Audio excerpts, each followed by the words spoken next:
So now here what I am writing, here I need to do the sub interface. So what I will do, just I will put like this.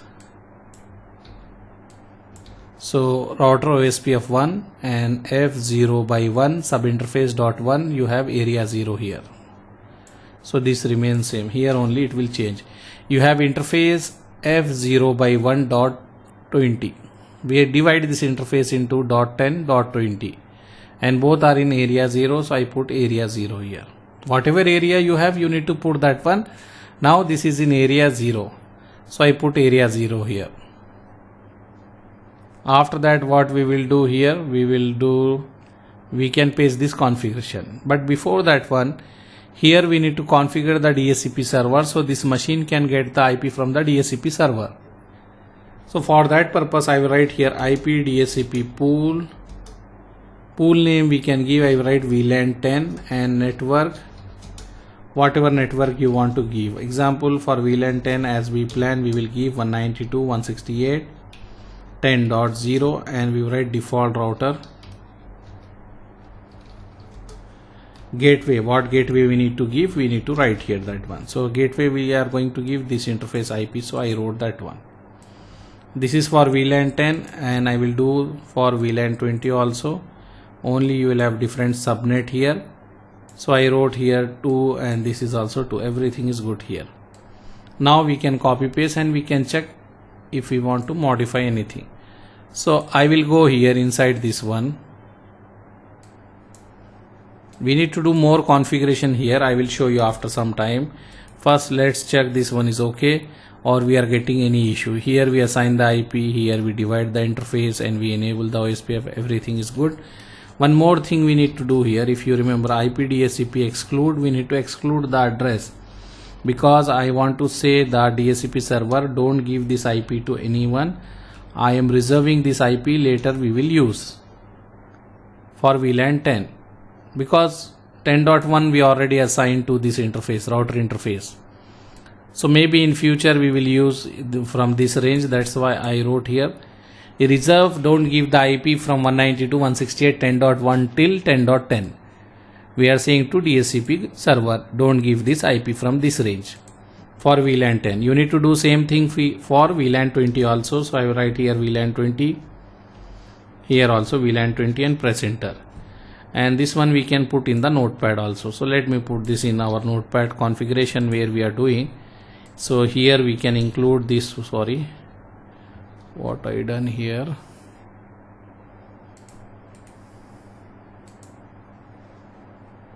What I pasted here. 1 minute, let me check. This is the R3 configuration and here what we have. Okay, I pasted 2 times R3 configuration or what I done here. This is the R3, okay. I think I pasted 2 times R3 configuration. So let me delete this. By mistake maybe I paste. Let me cut this and we will check. See here, this is the R3, we have 2 interface, we done sub interface and we have the VLAN. Yeah, by mistake I pasted 2 times the R3 configuration. So I cut that one. Now we are going to paste this one. This is the command we need to put here. So I put for this is the DHCP server command for VLAN 10 and VLAN 20. I done here, and after that what we need to do. We need to do here also like inter VLAN, or where we need this sub interface we done, so no need to do any other thing here. Here let's see what is remaining in the R3. I think everything is finished because here you can see the above interface already we configure. The below interface we assign the IP. Okay, we need to enable the OSPF in this above interface. So what I will do here, I will copy this thing, I will press enter, I will put this, and what is the above interface, F0 by 0. So this interface we need to enable the OSPF. So this one I put here, and this is area 1, so I will put this is area 1 here. Okay, so this is the configuration. OSPF, we enable the OSPF to all the interface, we configure the DHCP. What else we need to do? Anything I miss or I do any misconfiguration here? Nothing, right? Yeah. Again what? This one, this here, this one,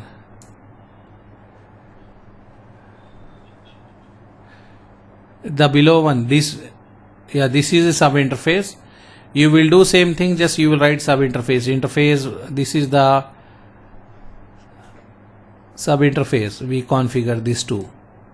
If you want to enable OSPF, you can, instead of doing like this, you can put this way also, like here you can go here under and put like this,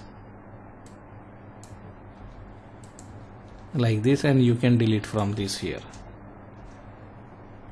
Like what I am saying, this is the R3, this F0 by 0 we assign the IP, and this F0 by 1 we told no IP, and we say no shut. Then divide sub interface, and after dividing the interface into sub interface, we cannot assign the IP, we need to put the tag. So this one is for VLAN 10, we put that tag here, then we assign the gateway and we enable the OSPF. Because OSPF this interface are in area 0, so we done this one. Same thing for VLAN 20, we write 1.20 and we put this encapsulation.1q and we assign the VLAN 20 IP and we enable the OSPF.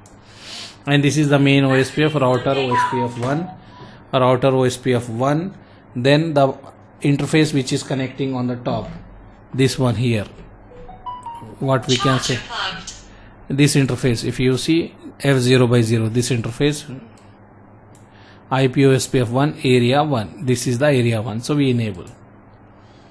After that, this is a DSCP configuration for VLAN 10 and VLAN 20, and we told exclude, don't use this IP. Clear or any confusion here? Okay, so let me paste here. I think we enable OSPF also here. Everything what is missing, only everything is done here in R3, right? Inside the router I think we done all the configuration. Let's check we are getting the root. Show IP root, we are not getting the root. Why we are not getting? Show run. Okay, here we did not enable the OSPF, we need to enable the OSPF. So what I can do here, in notepad I wrote that one, but I forget to write here, so I will write here IP OSPF 1 area 1. Now after some time you will have this root also here. In the R3 we done show IP root, we can check, you will have the root after some time.